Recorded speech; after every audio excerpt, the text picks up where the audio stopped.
Bima Pub, urahisi wa maisha. South Africa, historia kubwa imeandikwa, hatimaye Simba imeingia finali ya kombe la shirikisho Afrika. Kama uongozi na kwako binafsi imekuwa kubwa kiasi gani kulipokea? Kwanza tunamshukuru Mwenyezi Mungu kwa kutujalia riziki hii ya kufika finali. Tumeisubiri kwa muda mrefu, lakini hatimaye Mwenyezi Mungu amekuja kuturuzuku. Wakati wa Mungu ndio wakati sahihi zaidi. Sisi kwetu Simba Sports Club tuna furaha kubwa kuona tumerejea tena kwenye finali baada ya miaka 32 kupita. Mara ya mwisho kucheza finali ni mwaka 93. Tumepambana kwa muda mrefu na hatimaye tumefanikiwa tena kurudi kwenye hatua ya finali. Kila mwana Simba anastahili pongezi kwa hiki ambacho kimefanyika. Ushirikiano wa pamoja wa wana Simba ndio ambao umetupelekea kufikia mafanikio haya. Kwa kipekee kabisa tunampongeza na kumshukuru rais wa klabu ya Simba na mwekezaji wa klabu ya Simba Mohamed Dewji. Yeye ndiye ambaye ametufikisha hapa. Ndoto aliyoiota miaka mingi ya kuifanya Simba iwe bingwa Afrika sasa inakwenda kufikiwa. Aliota ndoto hiyo, aliweka maono hayo, na sisi kazi yetu ikawa ni kufanya kazi, kuifanyia kazi ndoto hiyo. Amefanya hivyo na sasa tumekaribia kabisa kutimiza ndoto ya tajiri wetu.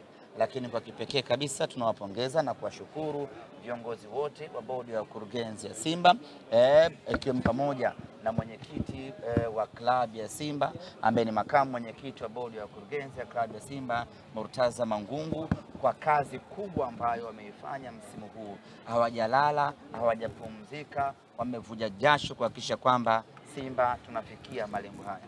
Sisi tuna kila sababu ya kujivunia kwa sababu hii ni hatua ambayo tumeisubiri kwa muda mrefu, ni hatua ambayo tumeipigania kwa muda mrefu, na hatimaye Simba amefika hatua ya finali. Tunachoweza kusema ya kwamba kazi tumeimaliza, lakini hatujaikamilisha. Kukamilika kwa kazi hii ni Simba kuchukua ubingwa huu wa CAF Confederation mwaka 2025. Na hili niwaambie ndugu zangu wana Simba, hili linawezekana sana. Mpinzani ambaye tunakwenda kukutana naye katika mchezo wa finali ni mpinzani ambaye kwanza tunamfahamu, lakini pili tunamheshimu, lakini tatu ni mpinzani ambaye tunaweza kabisa kumfunga na Simba tukachukua ubingwa. Kuanzia hivi sasa niwaambie wana Simba, turudi tena mapangoni, turudi tena machimboni, tuanze maandalizi ya kwenda kumfunga Berkane Nyama tuchukue ubingwa. Niseme tu ya kwamba Simba hatuko tayari kwa namna yeyote ile ubingwa wa kombe la Afrika ukachukuliwa ndani ya ardhi yetu, ukachukuliwa mbele ya watu wetu watakaokuja Benjamin Mkapa. Hilo hatuko tayari hata kidogo. Kwa hiyo tunaanza mikakati hivi sasa, maandalizi hivi sasa kwenda kuchukua ubingwa huu na tunabeba. Ahmed, ilikuwa nazungumza kwamba goli moja kulikuwa kuna maji mdogo sana ya Simba kwenda finali, kwa sababu mkono kwenda kumalizia ubingwa. Mmefanya kile ambacho baadhi ya watu hawakuamini kama mtaweza kukifanya. Na kipi cha kuambia? Mwalimu Fadlu alitengeneza mpango mzuri. Na mpango wake wa kwanza ni kwamba tusifungwe goli la aina yoyote katika uwanja wetu wa nyumbani, kitu ambacho alikifanikiwa.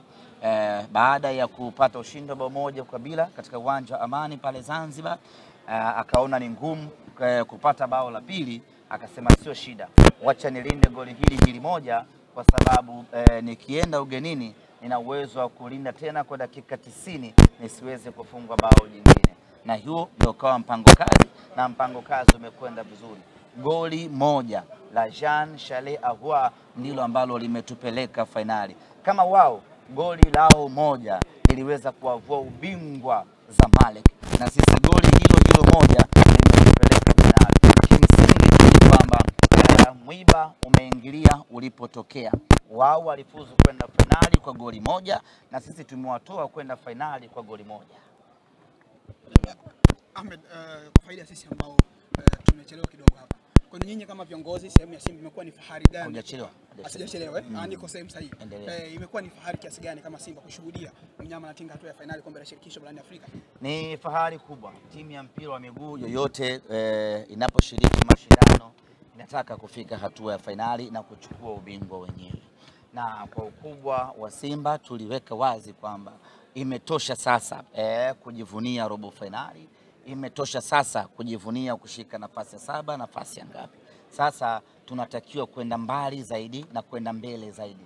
Mbele ya fainali ni wapi? Mbele ya robo fainali ni wapi? Ni kwenye ubingwa wenyewe. Na timu yetu ni kongwe barani Afrika, ina miaka mingi barani Afrika. Kwa nini tuendelee kuishia njiani? Kwa nini tuendelee kukwama? Kwa hiyo kama viongozi tunaona fahari kubwa kuona ya kwamba tumetimiza moja kati ya malengo yetu ya kucheza fainali. Na ndio maana nimesema ya kwamba kazi tumeimaliza, lakini hatujaikamilisha.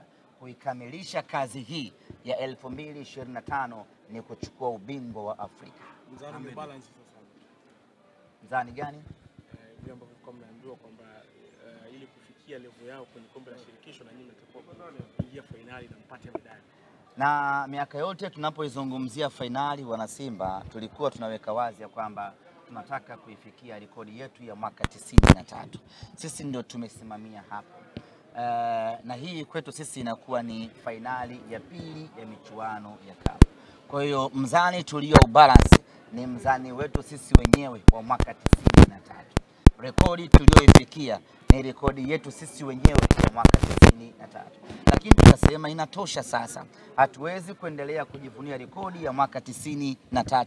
Wengi wenu mlikuwa hamjazaliwa, ndio maana hamtuelewi. Sasa acheni tukaandike rekodi nyingine mpya ya zama hizi na kizazi hiki, ili nyie wote muwe mashahidi ya kwamba Simba amefika fainali, amecheza fainali. Kwa hiyo tume balance mizani yetu sisi wenyewe. Tulicheza fainali mwaka 93, tumecheza fainali mwaka 2025. Ahmed, ukiacha mashabiki ambao walikuja kuwapa support kule Afrika Kusini Moses Mabida, lakini kuna mashabiki ambao walijitokeza pale Zakiem na mpaka CAF wamewaposti. Zungumza nao, nini kauli yako? Tumeendelea kuwa na mvuto mkubwa sana kwenye mpira wa miguu barani Afrika. Tumekuwa na matukio ambayo yanavutia ya ndani na nje ya uwanja. Hata ukiangalia jana pale katika uwanja wa Moses Mabida, sisi Simba tulikuwa wengi zaidi kuliko wapinzani wetu. Lakini kama haitoshi, hapa nyumbani katika viwanja vya Mbagala Zakem kulikuwa kuna shangwe la kutosha, mashabiki wa kutosha ambao walikaa pamoja kuiangalia Simba yao. Kwa sisi kwenye upande wa mashabiki ama upande wa ushabiki tumeendelea kufanya vizuri, na hiyo ni cha mtoto Isaya Dede. Kwenye fainali ndio tutafanya kufuru kubwa. Mji mzima ama nchi nzima watu wataangalia fainali barabara. Kombe la baki. Na kombe linatoa Tanzania. Yes, tunachotaka ni kulibakisha kombe Tanzania. Hatuko tayari kwa namna yeyote ile. Fainali inachezwa nyumbani kwetu Benjamin Mkapa. Fainali inamalizikia mbele ya mashabiki wetu 60,000 watakaokuja Benjamin Mkapa. Katika ardhi hii ya Mama Samia, kombe la CAF liko pale, alafu tuliache liondoke na Mwarabu. Hiki ndio kitu ambacho hatutaki kukiona kinatokea kwa namna yeyote ile. Kwa ufupi ni kwamba hatutaki kuvuliwa taulo ukwenye. Kwenda kupambana kadri inavyowezekana, kombe libaki hapa Tanzania. Ile jina lako sasa la semaji wa CAF kama umeliratibisha rasmi. Uliona mbali? Semaji la fainali ya CAF. Wewe. Imeongezeka hiyo. Imeongezeka nyingine. Maswali mengine tafadhali. Semaji, moja ya timu ambayo sasa hivi Tanzania timu pekee ambayo inashiriki ambayo ipo kwenye michuano mitatu ambayo yote ni Simba ambayo yuko kwenye FA, yuko kwenye ligi, lakini pia yuko. Swali lako lifupisha kwa sababu waandishi wengine wanasubiri. Unawezekana Simba mwaka huu akachukua treble? Ni mapema mno kuzungumzia yote hayo, lakini sisi akili yetu hivi sasa imejikita zaidi kwenye tarehe 17 na tarehe 25. Labda uje uniulize hilo swali tarehe 26, baada ya kuwa kwanza tumeshachukua ubingwa wa Afrika, ndio tutaanza kuangalia na makombe mengine. Lakini hapa tunaangalia uwezekano kama ambavyo amesema mwenyekiti wetu jana, tunaangalia uwezekano wa kwenda Pemba, kwenda kushiriki kombe la Muungano. Unafuatilia Muungano kumbe? Sifuatilii. Imeanza kwa South. Imeanza iko South, lakini tunaangalia uwezekano na sisi kwenda Pemba kushiriki kombe la Mapinduzi. Hapo nusu finali sasa. Yes, na sisi tuanzie finali, twende finali kwa sababu sisi tumezoea kufika finali. Yes. Amwingia upande wa nani sasa, wa Azam au upande wa Yanga? Waandaaji ndio watakaoamua. Au kama wanaweza bana, kwa kuwa nyinyi ni na finali ya CAF, basi automatic mje mcheze finali kwenye nani? Kwenye muungano, sisi tuko tayari. Na nyinyi ndio mabingwa watetezi wa Exactly. Jana ulizungumza kwamba wewe kwenye akili yako unafikiria kuhusu Super. Nini kilifanya ukazungumza hivyo? Ya, lazima mtu uone mbali. Ubingwa wa Afrika na uona kabisa. Ubingwa wa Afrika na uona kabisa. Berkane ni aina ya mpinzani ambaye tunamudu kwa 100%. Sasa kama ubingwa wa Afrika na uona, kwa nini nisianze kufikiria Super Cup dhidi ya Mamelodi Sundowns hapo Abu Dhabi? Shampa ubingwa wa Mamelodi nawe. Whatever, awe Mamelodi, awe Pyramids, lakini mimi naiona Simba ikicheza Super Cup. Abu Dhabi au Qatar au Dubai. Bwana Ahmed, jana kulikuwa na clip ya Ngoma ile alizungumza kwa hisia sana kwamba timu za Tanzania hakuna kuongea tena. Watu wengi wamecomment wanasema kwamba kumbe ilikuwa inawauma sana kuambia mjacheza finali. Inatuma? Ilikuwa inawauma. Kimsingi tumekata ngebe. Hilo ndo jambo la msingi ambalo tunapaswa kuelewa. Tumekata ngebe. Na msimu huu nadhani katika misimu ambayo tulidharaulika sana ni pamoja na msimu huu. Ndio maana unaweza kumuona hata Ngoma alifikia kusema vile, na kila mtu anaweza kusema anachoweza kusema. Msimu huu wakati tunamleta Fadlu, kibeki zilianza kwamba wamechukua kocha wa kawaida, wamechukua kocha msaidizi, hana uzoefu, kocha ameshusha timu sijui ligi, sijui maneno yakawa mengi. Sisi tukanyamaza tu. Tukaanza kushiriki michuano ya CAF. Pinzani wa kwanza alikuwa ni Al Ahly Tripoli. Wakasema Simba mwaka huu haendi makundi, Al Ahly Tripoli ana mabuluru sijui ana nani, Simba shughuli yake imeishia hapa. Tukamtandika Al Ahly Tripoli bao 3-1 safi kabisa, mnyama akaenda zake group stage. Group stage tukapangiwa Waarabu wawili na Msauzi Kusini mmoja. Wakapanga kabisa wenyewe kwamba kwanza Constantine, wa pili Sfaxien, wa tatu Bravo. Simba tajiangalia sehemu ya kujiweka hapo. Katika hali ya kushangaza, mnyama ndo tukaenda kuongoza hilo kundi ambalo wao walituweka sisi watatu ama wanne. Pap tukaangukia kwa Farao Misri. Wakasema sasa hapa ndio anakwenda kuishi kwenye jina lake la siku zote la mwaka robo. Tukaenda tukapambana naye Al Masry.